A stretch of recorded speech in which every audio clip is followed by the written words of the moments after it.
할렐루야. 5월 11일 목요일 새벽 기도를 시작하겠습니다.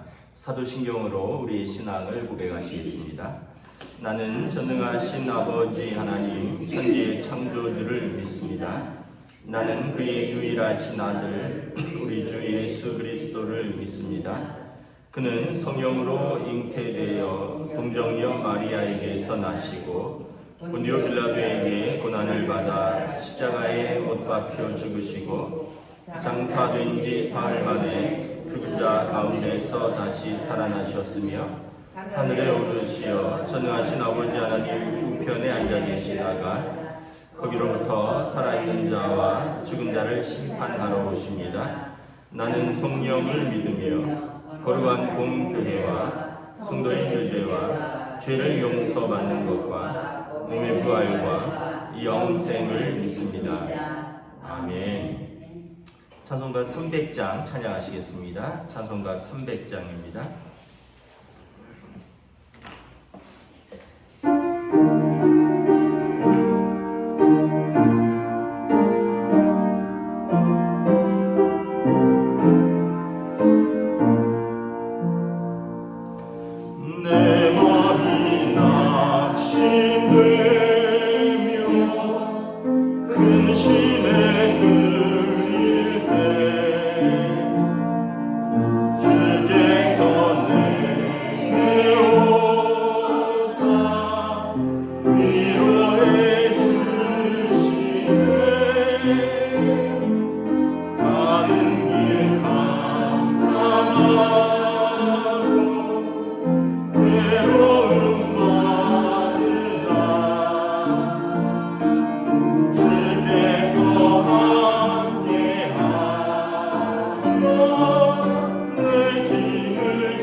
그대가 내게 족하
사무엘하 16장 15절에서 23절까지 말씀입니다.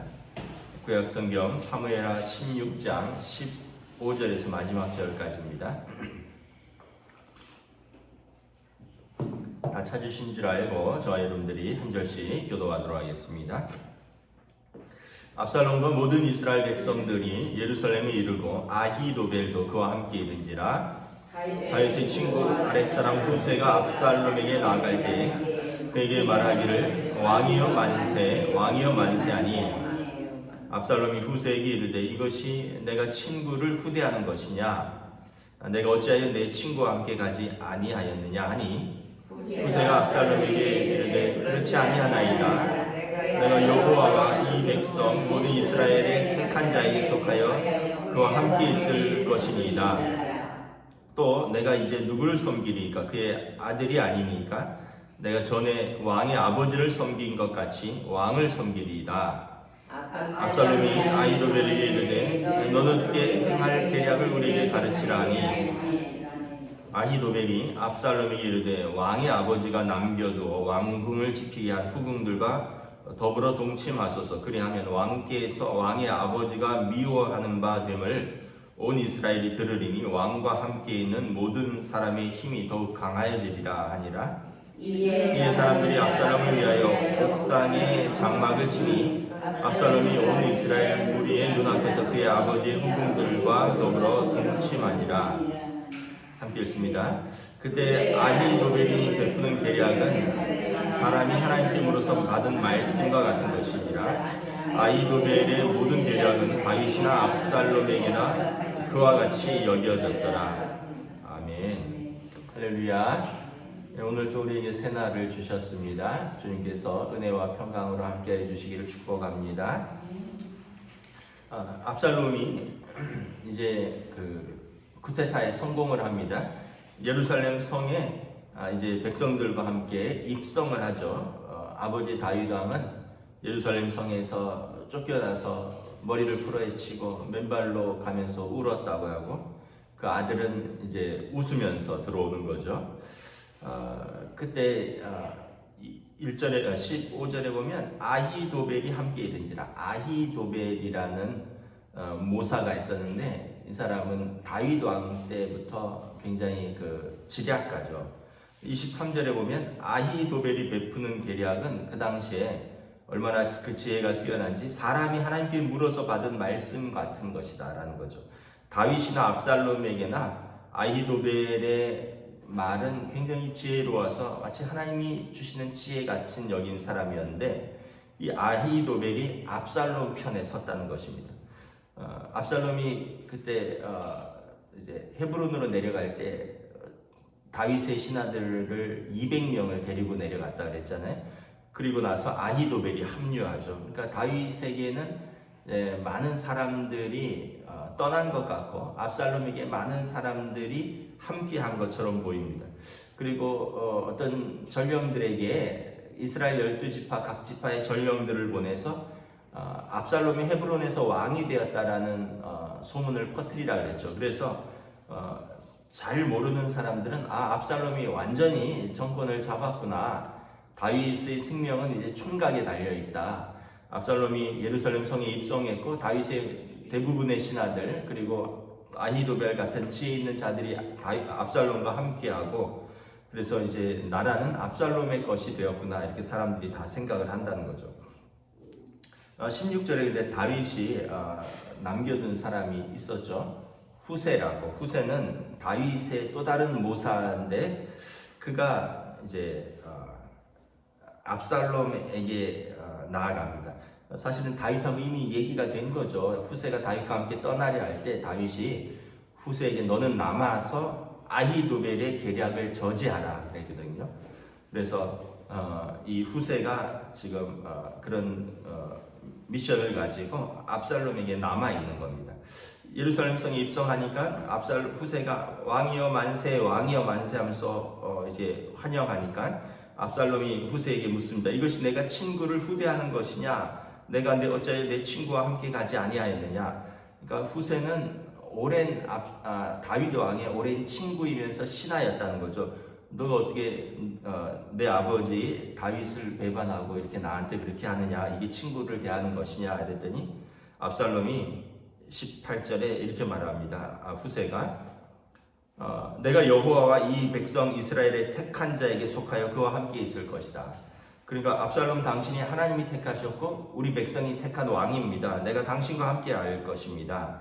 19절에 내가 전에 왕의 아버지를 섬긴 것 같으니 이제 내가 왕을 섬기리다. 압살롬을 왕으로 인정하고 그의 시내가 되겠다고 충성을 맹세하는 거죠. 사실은 이게 어쩌면 다윗 왕의 계략이었고 또 아히도벨의 계략을 무너뜨리기 위한 또 중요한 그 어떤 지혜자끼리의 대결인 거죠. 20절에 보면 압살롬이 아히도벨에게 말합니다. 이제 우리가 어떻게 해야 되겠느냐. 이제 압살롬이 아히도벨이 두 가지 계략을 말하는데 이제 하나는 뭐냐 하면 이제 내일 본문인데 지금 용사 12,000명을 주면 지금 갑자기 도망간 다윗 일행을 쫓아가서 멸하고 다윗을 죽이거나 잡아올 수 있다라는 거죠. 두 번째는 오늘 본문에 있는데 당신 아버지가 왕궁을 떠나면서 왕궁을 지키라고 10명의 후궁을 남겨두었는데 그들하고 동침하라는 거죠. 공개적으로 아버지의 첩들을 취하라는 겁니다. 그러면 이것은 이제 두 가지 의미가 있죠. 하나는 아버지와 철천지 원수가 되는 겁니다. 다시는 화해할 수 없고 다시는 돌이킬 수 없는, 그래서 모든 백성이 다윗과 압살롬은 완전히 갈라섰구나. 어떻게 하면, 물론 이제 후궁은 뭐 왕에게 여러 명의 그 첩들 중에 그런데 그럼에도 불구하고 어쨌든 아버지의 여인들인 건데 이것은 인간적 도리로나 어떤 하나님의 율법으로나 있을 수 없는 일이죠. 그런데 이걸 하라는 거예요. 그렇게 하면 이제 모든 백성이 다윗과 압살롬은 완전히 원수가 되었다는 걸 알게 될 것이고, 두 번째는 그 내부에 있는 그 압살롬의 신하들이 이제 우리 왕이 이제 다윗과 원수가 되어서 자기들의 압살롬 편에 선 사람들이 이제 자기들의 권력과 그 압살롬을 지키기 위해서 내부적으로 결속할 거라는 거예요. 그래서 이 후궁들을 백주에 취하라는 거죠. 22절에 보면 이에 사람들이 압살롬을 위하여 옥상에, 그 왕궁 옥상에 장막을 칩니다. 그리고 그 후궁들을 더불어서 대낮에 백주에 그들 앞에서 동침을 하였다는 거죠. 사실 이건 이제 인간적으로는 좋은 계략인데 결과적으로는 이제 나중에 나오겠지만 좋지 않은 계략이죠. 왜 좋지 않을까요? 여러분, 하나님께서 우리에게 주신 지혜가 있습니다. 그 지혜는 뭡니까? 창세기에 보면 땅에서 번성하고 창대하고 그것을 하나님의 뜻대로 다스리라는 것입니다. 그러니까 우리는 이 땅의 피조물이지만 하나님께서 이 땅에 청지기로 주셨어요. 우리에게 맡겨주신 것을 잘 관리하고 잘 다스리고 그럴 때 하나님께서 복을 주시고 창대하게 하신다는 거예요. 그래서 하나님께서 하늘과 땅과 바다에 있는 모든 짐승들, 동식물을 다 우리에게 주셨습니다. 우리가 잘 다스릴 책임이 있어요. 그리고 하나님께서 남자와 여자를 선택해서 부부로 맺어주시고 가정을 주셨어요. 그리고 가정을 잘 다스리라고 하셨어요. 그런데 사람들이 어떻게 합니까? 환경을 파괴하죠. 동물과 식물을 잘 못 다스리니까 아름다운 자연이 이렇게 망가져 갑니다. 아담과 하와가 또 그의 그 아들들, 그 이제 가인과 아벨, 결국은 잘 다스리지 못해서 아담과 하와가 서로 죄를 떠넘깁니다. 너 탓이다. 너가 선악과 먹으라 하지 않았느냐. 그 여자 때문입니다. 이렇게 이야기하고, 가인과 아벨은 동생을 또 형이 동생을 미워해서 들에서 쳐 죽이고. 그러니까 인간의, 하나님의 지혜는 이 땅을 이롭게 하는 것입니다. 이 땅을 이제 번성케 하고 복을 주는 것인데 우리의 계략은 이 땅을 점점 망하게 하는 거예요. 이게 죄의 결과인 거죠. 여러분 다윗 왕 때 나라가 어땠습니까? 점점 강하여 가고 부하여 갔다 그랬습니다. 왜냐하면 다윗 왕이 정의와 공의로 그 땅의 백성들을 다스렸다고 했습니다. 하나님의 뜻인 거예요. 하나님의 성품인 거예요. 그래서 그렇게 다스리니까 나라가 점점 강하여 가고 부하여 갔어요. 근데 압살롬이 지금 듣는 지혜는 무엇입니까? 아이돌을. 아버지의 첩들을 취해서 아버지랑 더 원수가 되고 내부적으로 더 결속하라는 거예요. 이게 여러분 하나님의 뜻도 아니고 공의도 아니죠. 이런 계략은 당시에는 좋은 것 같지만 망할 수밖에 없는 계략이라는 거예요.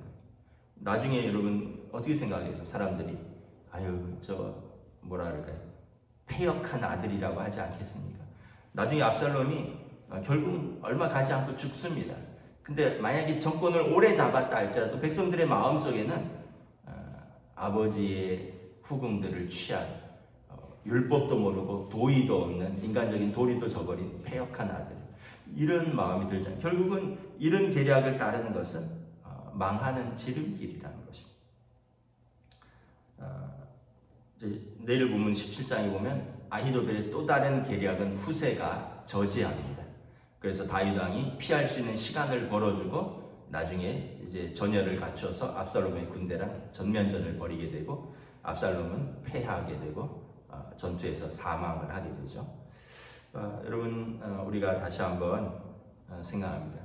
여러분 좋은 생각을 하셔야 돼요. 좋은 계획을 남 골탕 먹이고 남 힘들게 하고 악을 악으로 갚고 선을 악으로 갚으면 끝이 좋지 않습니다.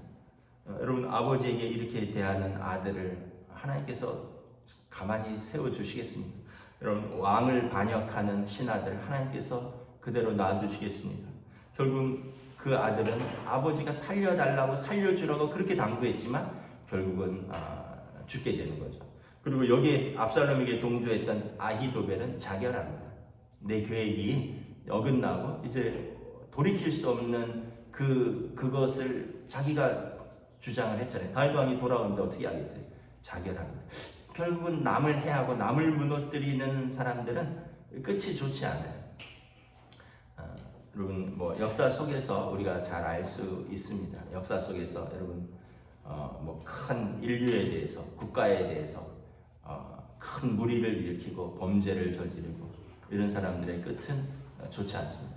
가까이서도 마찬가지입니다. 여러분 가정에서도 그렇고 교회에서도 그렇고 큰 무리를 일으키고 여러분 어떤 하나님의 질서를 무너뜨리고 또 가장 가까이 있는 사람들을 마음 아프게 했던 계획을 세웠던 사람들은 끝이 좋지 않아요. 여러분 생각해 보세요.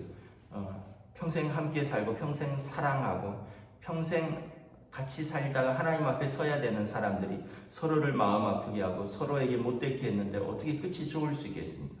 여러분 생각해 보세요. 하나님의 교회에서 평생 같이 신앙생활하고 평생 하나님을 예배하고 섬기는데 서로를 해하고 서로를 마음 아프게 하고 서로의 믿음을 무너뜨리고 그렇게 교회의 질서를 무너뜨린 사람들의 끝이 어떻게 좋을 수 있겠습니까? 여러분 우리는 항상 끝을 생각하고 살아야 됩니다.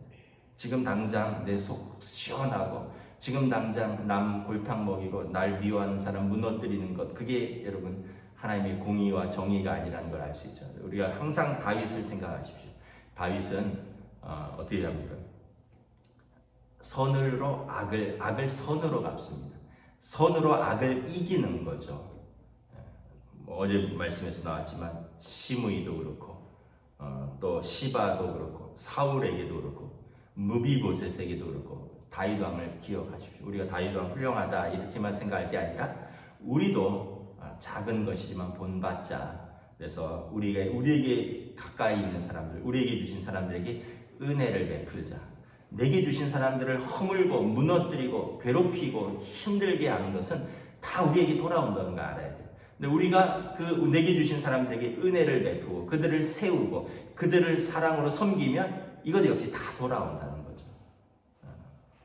말씀을 마치도록 하겠습니다. 오늘 하루 또 오늘 내게 주신 사람들, 뭐 여러분들이 일터에서도 만날 수 있고 가정에서도 마찬가지고 여러분 오늘 하루를 여러분 무너뜨리는 사람 되지 마시고 은혜로 세우는 사람 되시기를 축복합니다. 그러려면 마음을 잘 써야 돼요. 마음을 잘 쓰셔야 돼요. 그리고 입술을 잘 쓰십시오. 그리고 우리의 손으로 섬기는 겁니다. 기도하겠습니다. 하나님 은혜를 감사합니다. 오늘 또 말씀에서 압살롬이 예루살렘 성에 입성하면서 이제 다윗의 시대는 가고 압살롬의 시대가 온 것 같고 그리고 그가 정권을 잡은 것 같고 모든 백성들이 압살롬에게 돌아온 것처럼 보입니다. 심지어 왕의 오랜 친구인 후세까지 압살롬에게 충성을 맹세하니 압살롬은 이제 자기가 모든 것을 승리한 것처럼 보이고 그리고 아히도벨의 계략을 듣는데 이 아히도벨은 참으로 지혜롭고 똑똑한 사람이지만 그는 하나님의 공의와 정의와 거리가 먼 사람이라는 것을 알 수 있습니다. 그리고 이러한 계략들을 통해서 결국은 그가 선택한 압살롬을 무너뜨리고 그의 생명을 잃어버리는 결과를 가져온다는 것을 알지 못하고 그러한 결과들을 선택한 것을 바라봅니다. 우리의 삶에서도 마찬가지입니다. 우리의 역사 속에서도 그렇고 또 우리의 주변에서도 그렇고 우리는 언제나 선으로 악을 이기는 사람이 될 수 있기를 원합니다. 악을 선택하고 악으로 선을 누르는 그러한 자기의 유익과 또 자기의 어떤 욕망과 자기의 생각으로 악한 계략을 따르는 것은 결코 하나님의 뜻도 아닐 뿐더러 하나님께서 반드시 심판하신다는 것을 깨닫고 우리는 언제나 우리 주변 사람들에게 우리가 하는 모든 일 가운데 선으로 악을 이기는 하나님의 정의와 공의로 마치 다윗이 여러 가지 허물과 죄악이 있었음에도 불구하고 그의 삶의 전반에서 그가 선으로 악을 이기는 그 영성을 보여주었던 것처럼 우리들도 말씀을 따라 또 하나님의 뜻을 따라 우리에게 주신 것들을 우리에게 믿음으로 또 사랑으로 하나님의 지혜로 관리하며 살아갈 수 있도록 은혜 베풀어 주시옵소서. 감사를 드리오며 우리 주 예수 그리스도의 이름으로 기도드리옵나이다. 아멘. 하늘에 계신 우리 아버지 이름을 거룩하게 하시며 아버지의 나라가 오게 하시며 아버지의 뜻이 하늘에서와 같이 땅에서도 이루어지게 하소서. 오늘 우리에게 능할 양식을 주시고 우리가 우리에게 잘못한 사람을 용서하여 준 것 같이 우리 죄를 용서하여 주시고 우리를 시험에 빠지지 않게 하시고 악에서 구하소서. 나라와 권능과 영광이 영원히 아버지의 것입니다. 아멘.